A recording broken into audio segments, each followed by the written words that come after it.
अस्सलामुअलैकुम वरहमतुल्लाहि वबरकातुहू। माशाअल्लाह, ये देख सकते हैं आप वज़ारतुल हज वल उम्रा, बहुत बड़े ऑफिस हैं।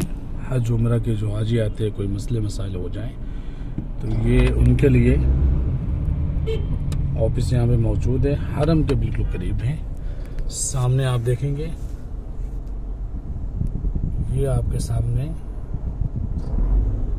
क्लॉक टावर हरम के काफ़ी करीब, और माशाल्लाह बहुत ही प्यारा खूबसूरत सा नज़ारा आपके सामने है। और ये दुनिया के सबसे खूबसूरत, ये जो मैं आपको दिखा रहा हूँ, लाजमी इस वीडियो को जो देखेगा लाजमी शेयर करेगा सवाब की नीयत से।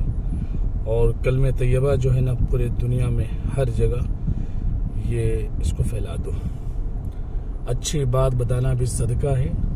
अगर इस इरादे से आपने नियत करके इसको बढ़ाया आगे तो इंशाअल्लाह आपको भी इसका सवाब मिलेगा।